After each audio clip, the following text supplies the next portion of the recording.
In this session, let us see how we can assign a role indirectly to a user using the transaction ppom underscore old. Now, ppm underscore old is one of the transaction using which you can maintain the organizational structure. Now, I will take the pointer 70107 and we'll see what org unit does this user belong to. We'll take that and execute the transaction ppom underscore old. Now in this demo we will see how to use the transaction pfud for updating the user master record. So enter the organization unit there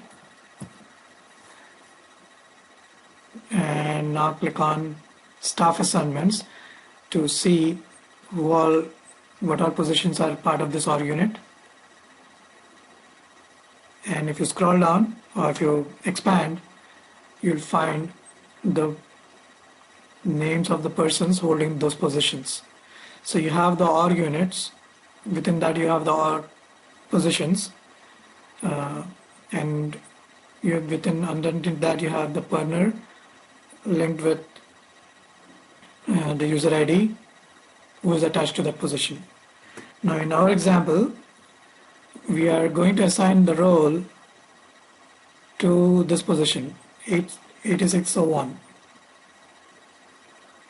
So let's go to 8601. So we are going to assign the role to this position. So select the position and click on task profile.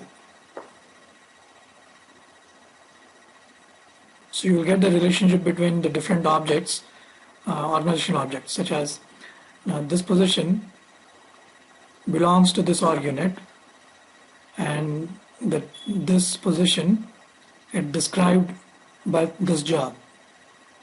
So you have the relationship between the org management objects displayed here. Now, the information that you see here again depends on what you put on. So if you put object on, you'll get the object period on. Now to assign the role to the position, so select the position and click on the roles, assign roles button, and search for the role. So Z:HR, so let's say Z:* HR test star for example. Now before we do that, let us go and check whether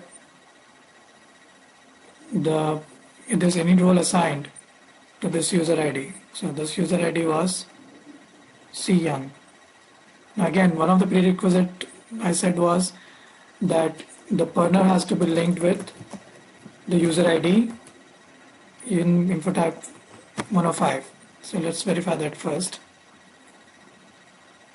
So CN is related to the personal number 70107. So let's go and check whether any role has been assigned to this user ID.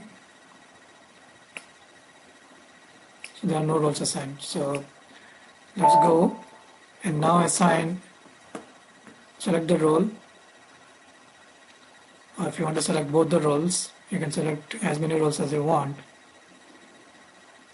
and then save it. Now if you want to put a validity period on this role and this relationship between the group role and the position, you can select the period and put the validity date for those two objects, the position and the role, so that the relationship is limited to a certain period of time. So once you get this box, click on save.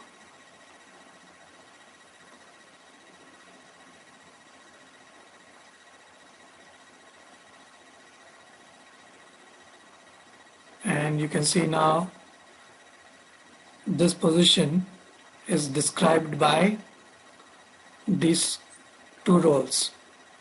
Now S stands for position, AG stands for activity group, which is called roles, C is for job, and O is for org unit.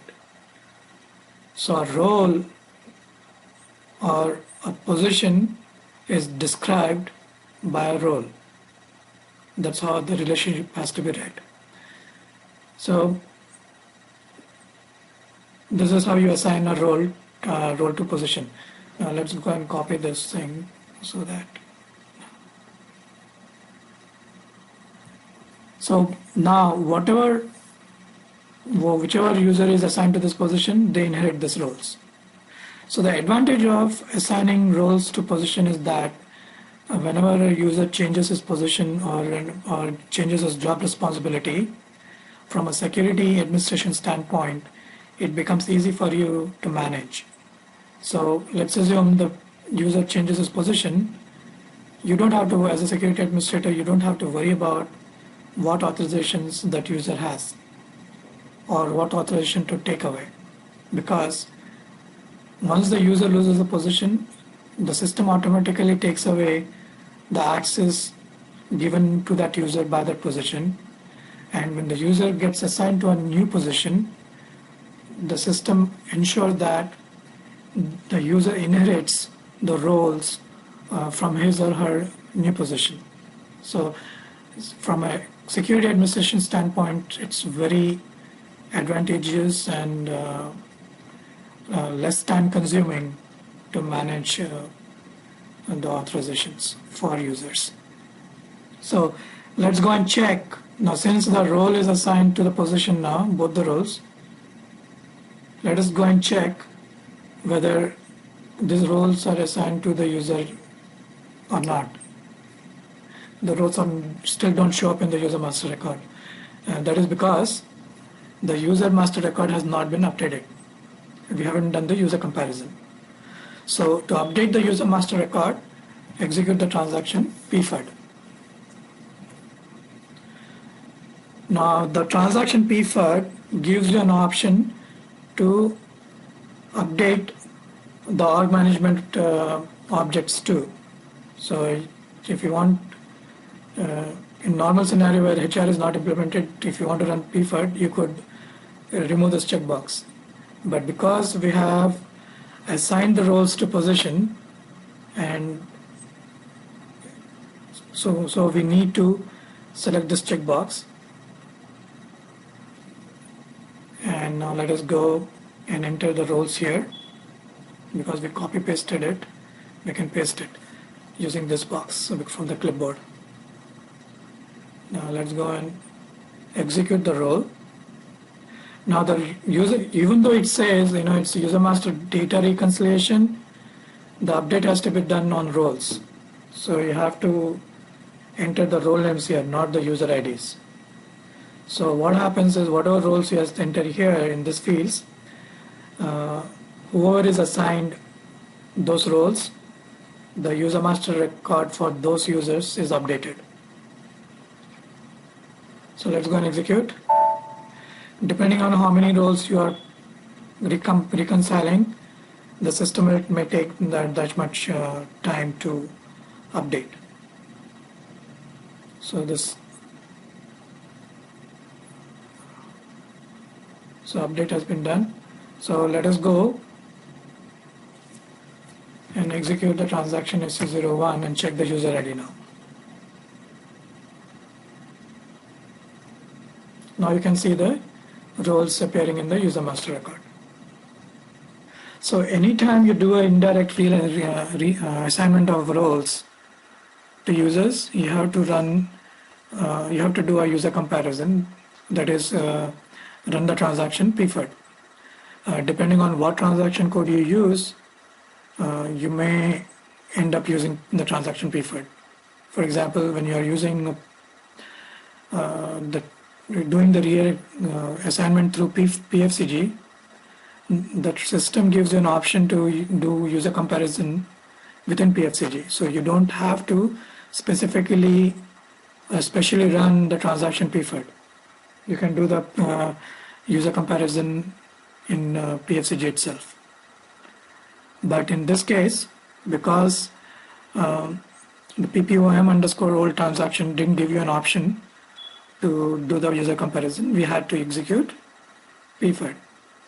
Now, as a good practice,